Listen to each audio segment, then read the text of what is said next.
WrestleMania Saturday night sucked, but WrestleMania Sunday night was pretty good. Let's talk about it on Mouthing off with Mike, mouthing off with Mike, mouthing off with Mike.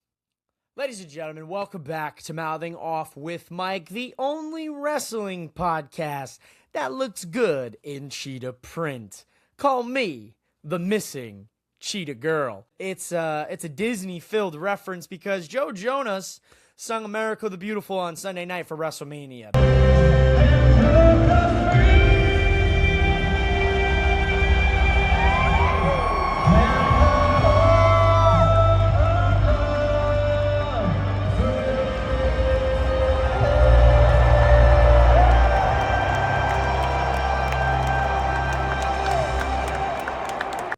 That aside here, the main reason we are here today is to review WrestleMania 42. Well, we did it. We came. It went. It was a good time in Vegas. I got to see some of my favorite people. I got to meet some new people. Shout out to my good brother Rob and his podcast with his good brothers. I'll link it down in the description. Shout out to Mr. OTM Kyle. We got to finally meet in person. We got our Danhausen face paint done up there. You can see it. You are cursed. See it in the vlog. You can see it popped up right here. The main reason I'm here is because I want to talk about each night of WrestleMania. I want to talk about the matches. I want to break things down, and I want to give you my unique perspective for being in Las Vegas last weekend. Let's talk wrestling now, shall we? Or should we say, let's talk ad space here for WWE. We know night one of WrestleMania 42, Saturday night, was live on ESPN2. The first two matches, which was the Usos and LA Knight against The Vision, Logan Paul, Austin Theory, and I Show Speed. This match sucked. Sucked. Awful. Terrible match. I want to preface this by saying every single match on night one, the number one critique I am going to have for this is going to be it needed more time. Every single match needed 5 to 10 more minutes. Some 2 to 3 minutes. Some should have just stayed off the card. This match, the opening match, a 6-man tag match, 7 minutes total. And honestly, 7 minutes too long. The best part of the match happened after the match, when I Show Speed hit the splash to Logan Paul through the table. That's the best part of the whole match. Mind you, the crowd was hype. We were living it up. John Cena kicked us off. They shot the pyro. Things were heating up. We were excited. Crowd was locked in. People were ready to go. He gave us a stinker to start. All right, so be it. One stinker's not going to kill the whole show. Now you give us Jacob Fatu and Drew McIntyre, an unsanctioned match. 14 minutes. Good. Okay, fine by me. Could this match have been like 18 minutes and I would have been perfectly happy? Yes. Didn't need to be full 20 minutes, but it needed like 2 to 3 more minutes to finally hit that final gear. It was a good match. I don't know how I portrayed on television because I have not yet done my watch back yet. I plan on doing it this week. It'll happen. For this match, I did enjoy it. I repped Jacob Fatu. You know, he had a big impact on Raw, challenging Roman Reigns for the World Heavyweight Championship for Backlash. So this was a great little, kind of bridge to get over the McIntyre feud into the main event scene. So I thought this match was good. I will give this match a solid B-. The first match gets a D, and it only gets a D because of the I Show Speed splash. It would have got a full-blown F in my book. The women's tag title match. Now, the shocking return of Paige back to WWE was incredible. We got to see her make her entrance, return to the company. The crowd loved it. The crowd went wild. You'll see that footage in my WrestleMania vlog, as well as on the newest episode of 4 Sides of the Ring. Paige replaced Nikki Bella, and her and Brie took on the team of the Irresistible Forces, Nia Jax and Lash Legend, the champs, Charlotte and Alexa, Bayley and Lyra. This was 8 minutes in a fatal 4-way women's match. There were 3 women's matches in total, and all 3 of these women's matches were under 30 minutes total. Bullshit. I like women's wrestling, WWE. You have a massive 4-women tag team fatal 4-way match that's only 8 fucking minutes? Come on, man. This is for the titles. This is a tag title match. 8 minutes and 33 seconds. Paige left the company having to wrestle 3-minute, 5-minute, 8-minute matches, and she comes back and she gets an 8.5-minute match as her big return. And this was a match I was looking forward to. This one gets a C. And I hate to put a C on this. The crowd loved all of these women. Alexa looked great with her ode to Bray Wyatt. Charlotte and her with the moth and the butterfly. Bayley and Lyra with the matching gear. And of course, Nia and Lash with their tribute to Demolition, who got inducted into the Hall of Fame Friday night in Vegas. Great stuff there. Everybody looked great. The fits get A++. The match gets a C. Another women's match here on the card for the Intercontinental Women's Championship. Becky Lynch and AJ Lee. A match I was also excited for. This, unfortunately, ended up becoming my margarita match because I really needed something to drink and I really had to use the bathroom. I figured, okay, by the time I get back, this match will be into the nitty-gritty. I walked away when the bell rang. I got my cocktail and the bell rang and the match ended. From what the missus told me and what I saw, this match was not good. Becky cheated. AJ Lee didn't. I heard it was the best match between these two. I also heard it was really short and it was just a squash, is how Mrs. MOWM portrayed it. This one will go unranked because I didn't fully watch it. Gunther and Seth Rollins. Another match I was very excited about. And I said this would steal the show Saturday night. And it did. It technically did because it was the second longest match on the card. The third longest was Drew and Jacob. The second longest was Gunther and Seth. And the longest was Cody and Randy. Funny enough, Liv and Stephanie was the shortest match of the night. The 6-man tag match got about 20 seconds longer than this match did. 6 minutes, 51 seconds, 7 minutes and 8 seconds for the opening contest. You do the full math on that. I'm not doing the math. I'm tired now at this point. Gunther and Seth was going to be my match of the night. This was the match of the night, in my personal opinion. This match I felt needed 5 more minutes. Give me a 22, 23-minute banger between these guys because it was that good. This was my match of the night for Saturday night, and that goes to show you where it fell on the match cards. This gets a flat. No A minus. A. Just an A. I feel so bad for these two women because I genuinely had said this match could main event night 1 over Cody and Randy because of how intense this feud was. Stephanie's mother was invoked. She got called names by Liv, a whore, a slut, all of these terrible things. Liv was calling Stephanie all sorts of names in Spanish. Stephanie put a big knot on Liv's head like the week of WrestleMania, so everybody was questioning whether they were going to even be cleared. This was a 6-minute match, and it was not good. The coolest part was Stephanie and Liv's entrances.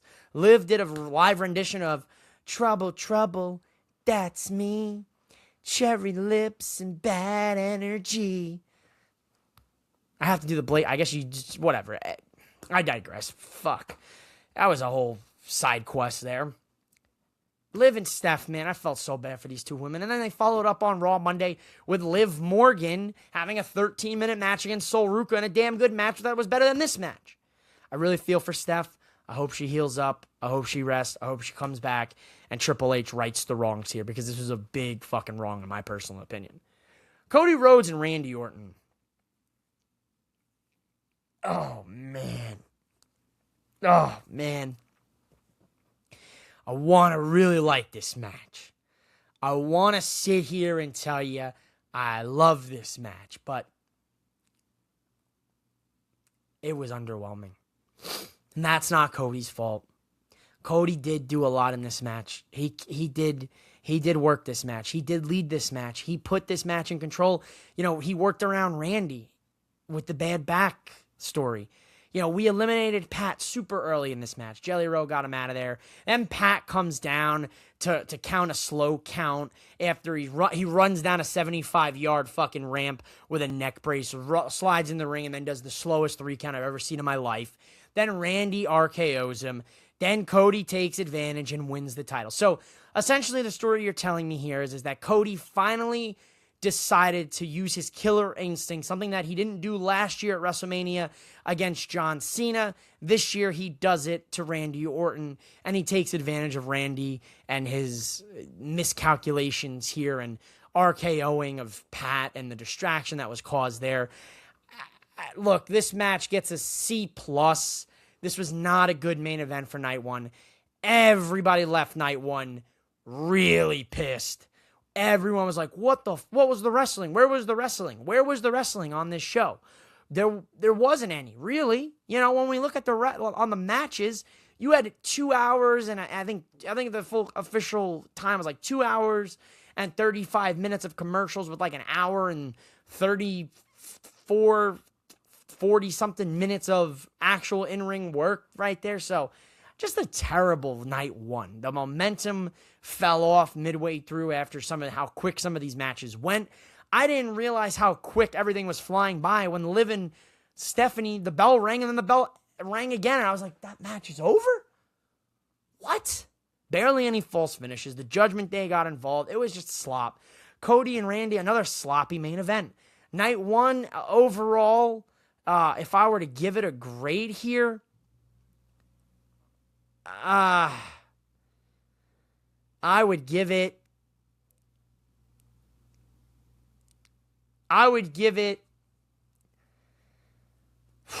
man, if I were to give night one a grade, I would give it as a total a C.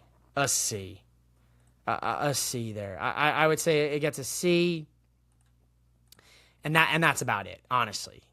Let's get into night two. The first hour was live on ESPN, the worldwide leader of sports and entertainment. And oh, do they love entertainment these days, especially sports wrestling entertainment.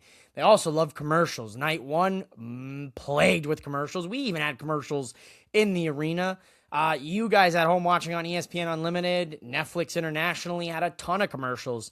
I know the international stream basically showed the entire Hulk Hogan documentary on Netflix, which I'm sorry for those that got forced to watch that one. But we do kick off night one with a match that was I was looking forward to this match. One of my most anticipated matches on night two. Obafemi the Ruler taking on the Beast Incarnate Brock Lesnar. And I figured this would be the shortest match of the weekend on WrestleMania. It clocks in under 5 minutes in ring time. And as it should have. This is honestly the only match that should have been this short compared to the other matches on the card. There should not have been any 6-minute, 7-minute, 8-minute matches. This should have been the only match under those times, even under 5 minutes. Obafemi defeats Brock Lesnar, squashes him, dominates him, and then Brock Lesnar retired. Surprisingly, Brock Lesnar just left the boots and gloves in the ring and retired. Threw up the X and everything, and that was the end of it. So that was a super shocking moment. Back-to-back WrestleManias. Cena's last WrestleMania last year. Brock Lesnar's last WrestleMania this year, and his last match possibly of all time. So that was a crazy whiplash moment. I didn't know what was going on. I thought it was a fake out. I thought something was going on here, but sure enough, it seems Lesnar's retired. Now we'll see if that changes when we get to SummerSlam in Minnesota. We know hometown hero Brock Lesnar, he might show up. He might have his final match in Minnesota. We'll see. The ladder match, Penta, the Intercontinental Champion, defending against Javon Evans, Dragon Lee, JD McDonough, Rusev, and Rey Mysterio. This was a match of the night contender. It was a 15-minute ladder match. I enjoyed it. There were some crazy spots in it with Rey Mysterio and Rusev going through the ladder. Penta hitting the Canadian Destroyer, the Mexican Destroyer, to JD McDonough on the ladder, off the ladder. Javon Evans with the super jumping cutter from the top of the turnbuckle, Dragon Lee being incredible in this match. Rey Mysterio looked great with the Deadpool gear on. Overall, this was a very good match. Obafemi and Brock Lesnar, I'll give it a solid B+. This match, I'll give it a solid A-. This match was my match of the night up until the main event. And the main event stole the whole show. Penta retained. I was happy to see it. I either wanted him or Javon Evans to win. That was it. I did not need Rey Mysterio winning. I did not need JD McDonough, Rusev. I would have been okay with Dragon Lee, but for me, the big two was Penta retaining at WrestleMania and or Javon Evans becoming the youngest Intercontinental Champion in history. Javon will have to wait just a little bit longer for that Intercontinental Championship. Trick Williams whooped that trick. He was joined by Little Yachty. He took on Sami Zayn for the United States Championship. Usually I have the U.S. title right here next to me, but I don't tonight. I've got the mini titles that you saw in the merch hall. These are all little cool titles, especially the roulette wheel. This one was cool, man. I like spinning it. This match was a quick one, 7 minutes, and honestly, I knew it was going to be a quick one just from the intensity that we saw right at the beginning between these two. I think Sami Zayn right out of the gate hit a Blue Thunder Bomb. That's your clear tell sign that this match was going to fly. Trick Williams came in with a coat that was almost as long as a CVS receipt that just kept going and going. It covered the entire stage, the ramp. I'll show it right here from my angle. This was a good match. Trick Williams won the United States Championship. I'll give it a C+. It wasn't anything crazy to write home about. Trick Williams gets a definitive WrestleMania moment here. The Demon Finn Balor returned, and he took on Dominic Mysterio in a street fight. And it wasn't really that much of a street fight, to be honest with you. I mean, there was some weapons used, but it was basically the same as the unsanctioned match. The unsanctioned match should have had something crazy unsanctioned happen, like somebody gets tied up with a chain or handcuffed or something like that, like they did on SmackDown.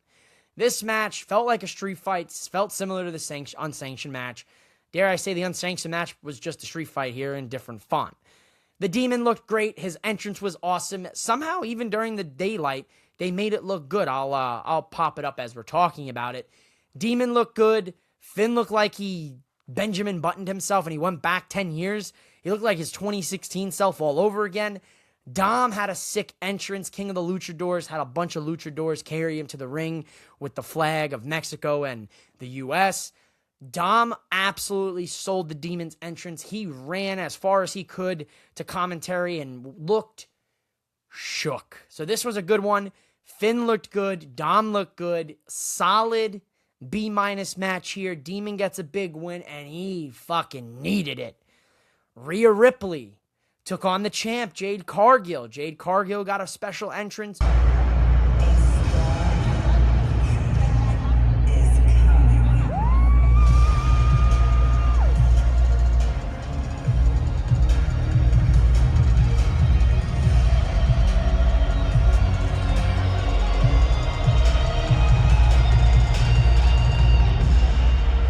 Rhea Ripley did not really get a special entrance. This match, 10 minutes. I would have liked a couple more minutes for these two. Just like with Liv and Stephanie, I felt like this was just starting to hit its gear, and it ended. Rhea became the new women's WWE champion, and Rhea, I feel like every year leaves WrestleMania with gold or leaves gold at WrestleMania. She's slowly becoming the Mrs. WrestleMania, Miss WrestleMania. I think that might stick. If you see her win a main event next year, or she's in the main event again next year, or in the co-main event, that might stick. She might end up becoming Miss WrestleMania.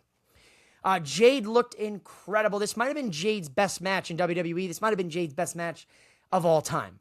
Rhea helped her out substantially. Rhea sold for her. Jade and Rhea, as though they don't like each other, we know they did come together and they were able to do the job and do the work together. That is a shot to you, CM Punk, Young Bucks, and Kenny Omega. They were able to come together even with their hatred towards one another to put together a pretty decent match. I'll give it a solid B-. But like I said earlier in this video, all of the times here, for me personally, we could have went anywhere from 3 to 10 minutes for certain matches. Some 3 minutes, some 5 minutes, some 10 minutes, genuinely. Like, I would have liked to seen I would have liked to seen Cody and Randy go another 5, and I personally would have liked to have seen Gunther and Seth honestly go another 10 if I had to pick. I would have let them go another 10. I would have let them fight for 30 minutes straight up. Roman Reigns and CM Punk in a half an hour, 33-minute main event in ring, a old-fashioned wrestling match. You guys are going to think I'm crazy when I say this, but I think genuinely, this might be the best WrestleMania main event from an in-ring perspective, not from a moment, not from a feel-good story like Cody at 40 and last year with Cena winning 17. This might genuinely be the best in-ring WrestleMania main event since, dare I say, The Undertaker and Shawn Michaels at WrestleMania 25. This was incredible. This match live had me suspend my disbelief. There was one gripe I had when Roman hit Punk with the steel steps. The ref watched it and didn't disqualify him. That's a blatant disqualification. Even veteran referee Mike Chioda, former WWE ref, even said the ref probably should have protected himself when they were walking through this match. The ref probably should have turned his head, moved somewhere, not look or whatever. But for the ref to see him hit him with the steel steps should have been a DQ. We know that as wrestling fans, that was a DQ. Later on, though, Punk gets his comeuppance, and he low blows Roman with a great false finish where I thought Roman was going to lose right then and there to the low blow and the go to sleep. They did the rebound go to sleep spot that we've done with Moxley and Seth previously, where Punk hits the GDS, falls to his knees, the person rebounds off the ropes and lands back on Punk's shoulders. They did it in this match. The variation was Punk fell on the rebound. He couldn't get him up for the second one, which opened up the door for Roman to hit the mega spear and win the championship and become the new world heavyweight champion. At first, I was upset about the result. Then I saw Monday night. I saw we were running Jacob and Roman. Roman said he's going to be on Raw next week. So it seems like Roman will show up now for this title, which I'm happy about. That's great news. That's all I wanted. I was worried that if he won the title, he wasn't going to show up. He won the title. He's showing up. I'm fine. Let's let it play out. Let's see if we can put some new matches together, some new rivalries, and keep things fresh. Punk will be fine. He's moving on, it looks like, to maybe SmackDown, it seems. We'll find out on Friday. When it comes to Friday Night SmackDown and the SmackDown after WrestleMania, I expect to see some call-ups to SmackDown. I expect to see some craziness on Friday Night SmackDown to keep things moving and the momentum going in WWE. Because Raw was a good show earlier this week, we need to see a good show on SmackDown for the follow-up for WrestleMania. Roman Reigns, CM Punk, one of the best WrestleMania main events of the last decade. Probably one of my top 3 WrestleMania main events of history. Probably a match of the year in WWE. Probably a career match for both Roman and Punk here. This match, A++++. After a very underwhelming and lackluster Night 1 main event and Night 1 card, it was refreshing. We got good wrestling here on Night 2. We had a good ladder match. We had a good squash match and a future star made. And we had an incredible main event, a half-decent co-main event, and a hilarious segment with Danhausen, John Cena, Kit Wilson, The Miz, and some midget wrestlers that was incredible. That kind of took place in between Rhea and the main event. So I forgot about that, but we're talking about it. Danhausen got his WrestleMania moment. He got his blimp. John Cena was corpse in there. He couldn't keep a straight face. Kit Wilson and The Miz got punched in the dick. It was an incredible Night 2. Night 2 felt like an entirely different show than Night 1, to the point where at the beginning, they changed the stage. They completely changed the stage to that blue cyberpunk vibe with the pyro, and they did this whole thing, and I'll pop it up in here real quick so you guys can see it, but incredible Night 2 compared to Night 1. If Night 1 got a C, Night 2 gets a A-, because it was that drastically night and day difference. As a total score between the two, obviously, because of that, it's going to bring that score up a little bit. So it has to fall it kind of like a B. Overall B here. When we look at both nights put together, the moments, the matches, the spectacle, there was a lot less of the spectacle and the magic that made WrestleMania. They did the Hall of Fame stuff on night 1. Night 2, they did a fun segment with Danhausen, Cena, Miz, Kit Wilson, and the little Danhausens. No backstage interviews, no fun little, sightings of legends backstage. We saw a ton of celebrities. George Kittle chugged, I think, 5 beers throughout the weekend. That was stupid. That's really what WrestleMania is going to become, ladies and gentlemen, soon. Is just going to become a celebrity spectacle showcase where celebrities will put on their best wrestling outfits, pretend that they're fans, and gallivant at ringside. Our seats were pretty good. I had a good time with our seats. We did the combo seat. We'll talk more about that in the cost video. But overall, WrestleMania has come and went. We are now starting a new season of WWE. Let's hope, now that we've put a bookend and closed the book for the calendar for WWE and we start a new season, let's hope WWE can continue the trend and hopefully put on a better rest of 2026 for you and I, the fans. Ladies and gentlemen, thank you so much here for watching my WrestleMania review. Don't hesitate to follow me on Twitter and social media at MOWM_podcast. Tell me down below, which match was your match of the weekend for WrestleMania 42? Go check out the rest of my content. I've got a vlog out there. I've got the merch haul video out there. I've got an episode with 4 sides. We've got the how much does it cost to attend WrestleMania video in the works. All of these videos will be available on YouTube. Stay tuned to my social media for when they all come out. Thank you guys so much for the love and support. I'll see you here next time. Peace. Now they off with Mike. Now they off with Mike. Now they off with Mike.